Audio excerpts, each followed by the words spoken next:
Renungan Pagi Menjadi Putra dan Putri Allah oleh Ellen G. White, 12 Januari 2021. Mari kita berdoa. Bapa kami yang di sorga, Allah pencipta langit dan bumi, laut dan segala isinya, Allah yang maha besar, maha kuasa, sumber segalanya yang kami sembah selalu melalui anak-Mu yang tunggal, Yesus Kristus. Terpujilah Yesus, anak Allah yang maha tinggi, yang adalah penebus dan juru selamat kami. Pada pagi hari ini kami bersyukur boleh bangun dan berbakti dan sebagaimana mendengarkan nasihat firman-Mu. Kiranya ini menggugah kehidupan kami agar sungguh-sungguh dan setia kepada Bapa dan Anaknya, karena mereka begitu besar mengasihi kami.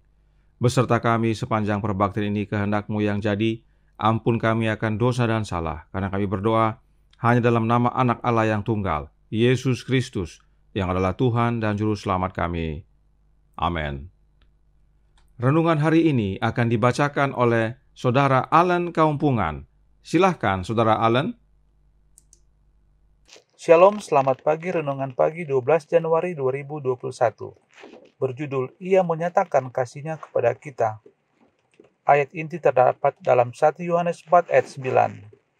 Dalam hal inilah kasih Allah dinyatakan di tengah-tengah kita, yaitu bahwa Allah telah mengutus Anak-Nya yang tunggal ke dalam dunia, supaya kita hidup olehnya. Setiap manifestasi kuasa kreatif adalah suatu ucapan kasih yang tiada terhingga. Kedaulatan Allah meliputi kepenuhan berkat kepada semua makhluk ciptaan. Pemazmur berkata, "Punyamulah lengan yang perkasa, kuat tanganmu dan tinggi tangan kananmu. Keadilan dan hukum adalah tumpuan takhtamu, kasih dan kesetiaan berjalan di depanmu.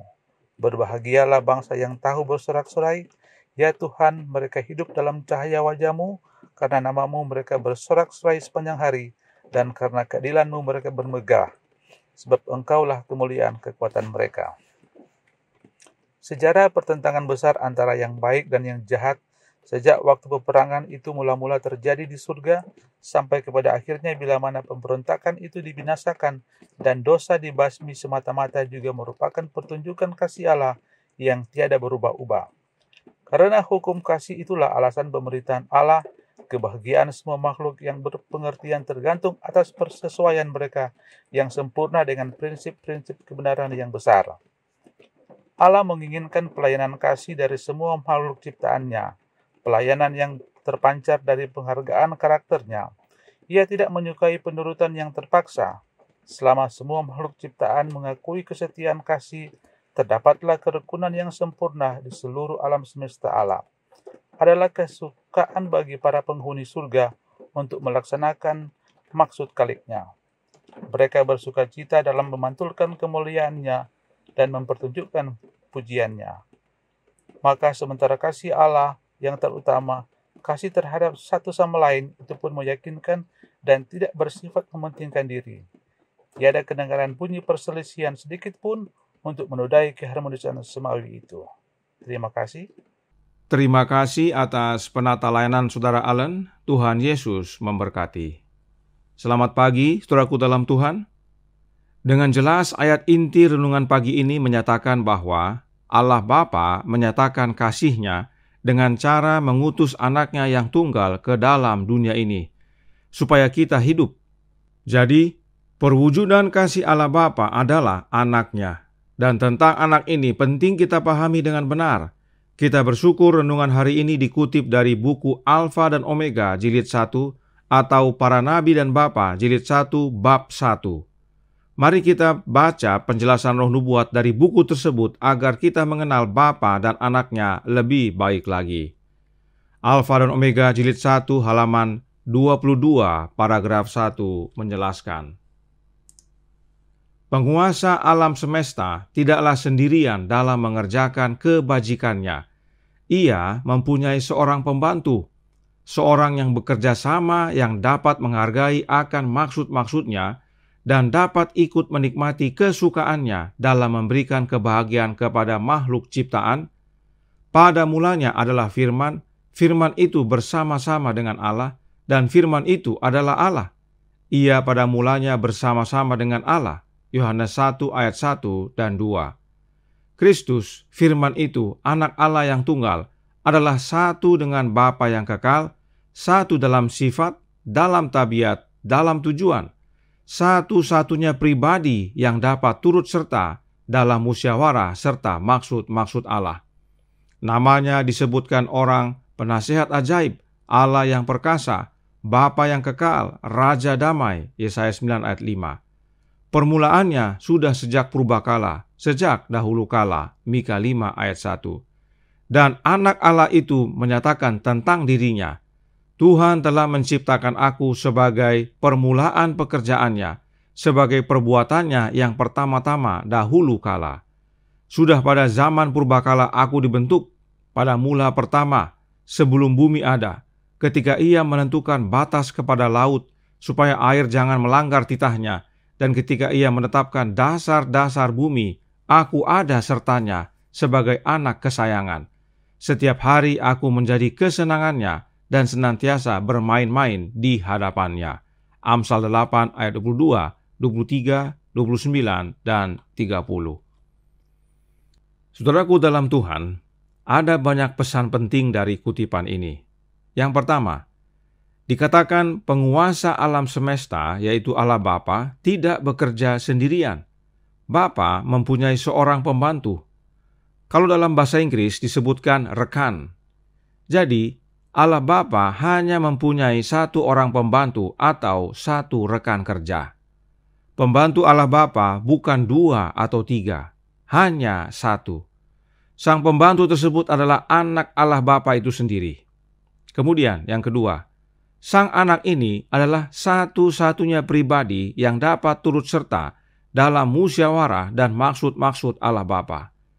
Jika disebut satu-satunya pribadi, itu artinya hanya satu yang bisa berdiskusi dengan Allah Bapa.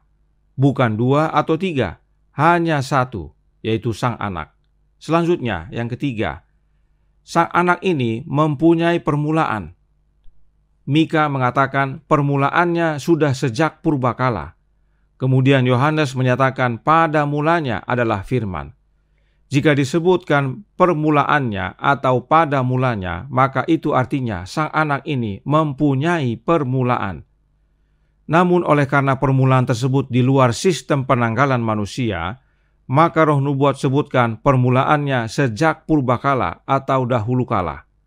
Kita tidak tahu kapan permulaan tersebut, namun ada mulanya. Itu sebabnya sang anak itu sendiri berkata, perhatikan, Allah Bapa telah menciptakan aku sebagai permulaan pekerjaannya, sebagai perbuatannya yang pertama-tama dahulu kala. Inilah permulaan sang anak itu. Nah, yang menjadi masalah adalah kata menciptakan. Kata menciptakan ini dalam bahasa Inggris disebutkan bukan create, tetapi possessed, yang artinya mendapatkan. Sebagaimana contoh dalam Kejadian 4 ayat 1. Mari kita lihat. Kejadian 4 ayat 1 berkata, kemudian manusia itu bersetubuh dengan Hawa istrinya, dan mengandunglah perempuan itu lalu melahirkan Kain. Maka kata perempuan itu, aku telah mendapat seorang anak laki-laki dengan pertolongan Tuhan.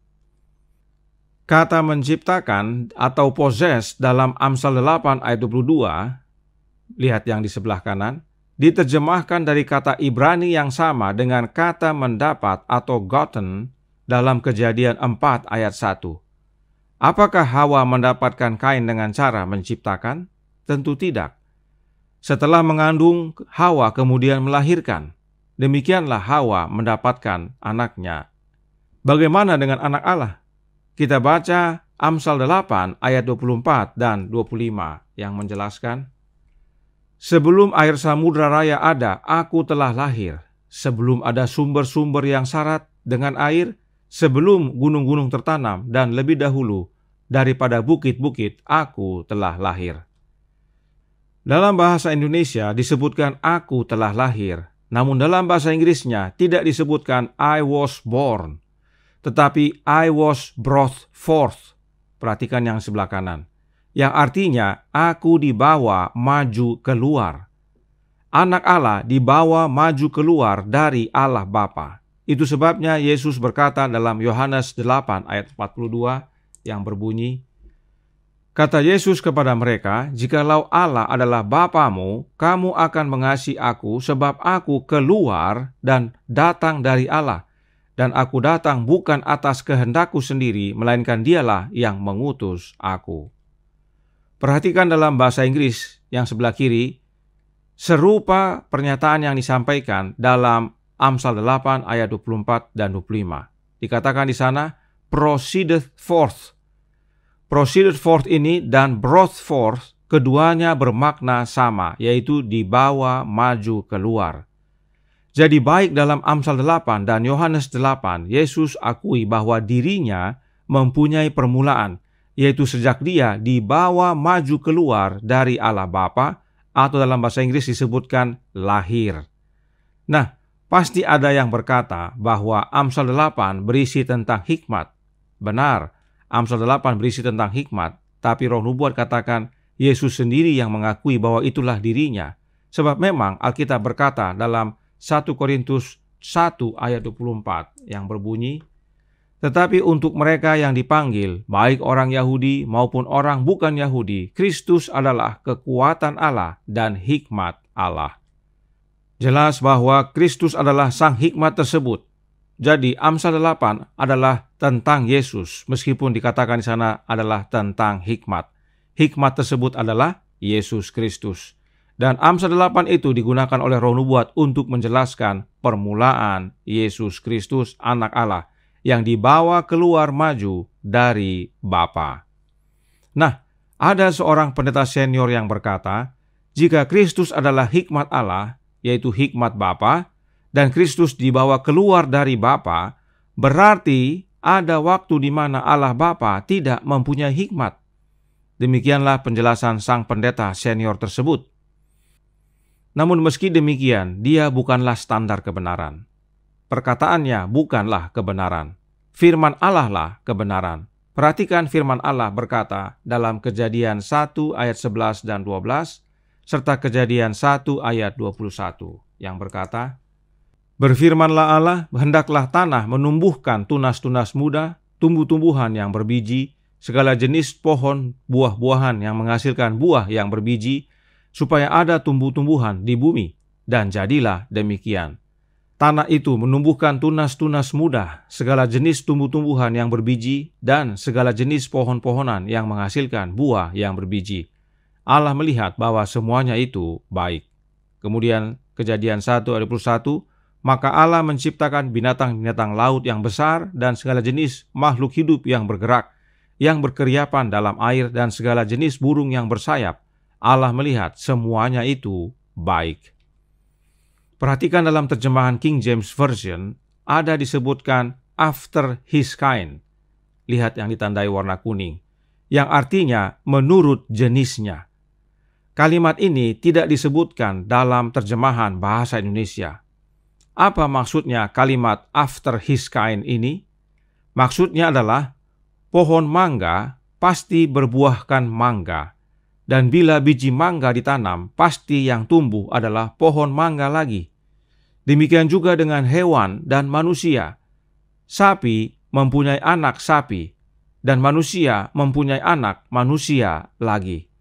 Inilah makna kata after his kind. Sebab inilah standar yang Allah Bapa telah tetapkan. Itu sebabnya meski anak Allah mempunyai permulaan, yaitu lahir dari Bapa atau dibawa keluar maju dari Bapa di masa kekekalan, namun anak Allah adalah ilahi. Sebab dia lahir dari yang ilahi. Dan karena anak Allah lahir dari Allah Bapa yang adalah sumber hikmat, maka anak Allah adalah hikmat. Allah Bapa adalah sumber segalanya, 1 Korintus 8 ayat 6, dan jika disebut sumber segalanya, berarti termasuk hikmat. Itulah sebabnya Roh Nubuat berkata, anak Allah satu dengan Bapanya, yaitu satu dalam sifat atau alamiah, satu dalam karakter, dan satu dalam tujuan. Sebab anak Allah adalah after God's kind, atau menurut jenis Allah. Itulah sebabnya Yohanes menuliskan pada mulanya adalah firman, dan firman itu bersama-sama dengan Allah, dan firman itu adalah Allah. Sebab firman itu yaitu sang anak dibawa keluar dari Allah Bapa, yang adalah ilahi, yang adalah Allah. Sama alamiahnya. Jadi anak Allah disebut hikmat Allah karena Allah adalah sumber hikmat, dan Allah Bapa menyatakan hikmat-Nya melalui anaknya. Inilah anak Allah yang sesungguhnya, anak yang Bapa peranakkan atau dibawa maju keluar dari Bapa. Dialah yang Bapa utus ke dalam dunia sebagai wujud kasih Allah kepada manusia. Ini penting kita pahami karena ada ajaran yang berkata bahwa anak itu muncul bersamaan dengan Bapa, dan karenanya istilah anak menurut ajaran Trinitas hanyalah metafora. Lalu ada lagi yang ajarkan bahwa anak Allah itu adalah ciptaan, seperti ajaran dari kaum Unitarian. Itu semua tidak alkitabiah. Perhatikan kutipan berikut ini dan masih dari buku yang sama, yaitu Alfa dan Omega jilid 1 bab 1 halaman 25 paragraf 1 yang berkata, Raja alam semesta memanggil segenap penduduk sorga agar di hadapan mereka ia dapat menetapkan kedudukan yang sebenarnya daripada anaknya dan menunjukkan hubungan yang ada antara dia dengan semua makhluk ciptaan. Anak Allah ikut serta dalam pemerintahan Bapa, dan kemuliaan Allah yang kekal menyelubungi keduanya. Di sekeliling tahta Allah berhimpun malaikat-malaikat yang tiada terhitung banyaknya, berlaksa-laksa dan beribu-ribu laksa. Wahyu 5 ayat 11. Malaikat-malaikat yang tertinggi sebagai pelayan dan bawahan bersukacita di dalam terang yang terpancar kepada mereka dari hadirat ilahi. Di hadapan perhimpunan penghuni sorga itu, Raja mengumumkan bahwa tiada satupun kecuali Kristus, anak Allah yang tunggal itu, dapat ikut serta dalam maksud-maksudnya, dan kepada dia diberikan kuasa untuk melaksanakan kehendak-Nya. Anak Allah telah melaksanakan kehendak Bapa dalam penciptaan segenap penduduk sorga, dan kepada dia, sebagaimana kepada Allah, hormat dan kesetiaan harus dinyatakan. Kristus tetap menggunakan kuasa ilahi dalam menciptakan bumi dan penghuninya, tetapi di dalam semuanya itu ia tidak berusaha mencari kuasa dan kemuliaan bagi dirinya, sehingga bertentangan dengan rencana Tuhan, dan ia mengutamakan kemuliaan Bapa serta melaksanakan maksud-maksudnya yang penuh kasih dan kebajikan. Kembali saudaraku dalam Tuhan, banyak pesan dari kutipan ini. Yang pertama, kemuliaan Bapa menyelubungi keduanya. Siapakah yang dua itu? Allah Bapa dan anaknya. Tidak ada yang lain. Sebab anak Allah adalah satu-satunya pribadi yang dapat turut serta dalam musyawarah Allah. Kemudian lihat yang ditandai warna biru. Allah Bapa menjelaskan bahwa hanya anak Allah lah, yaitu Yesus Kristus, yang dapat ikut serta dalam maksud-maksud Allah Bapa. Tidak ada yang lain. Lalu perhatikan, kepada anak Allah lah diberikan kuasa untuk melaksanakan kehendak Bapanya. Hal ini tentunya berbeda dengan ajaran Trinitas. Doktrin Trinitas di dalam gereja Advent yang sekarang ini berkata bahwa Allah Bapa dan Allah Anak dan Allah Roh muncul bersamaan di masa kekekalan dan setara, sama-sama berkuasa.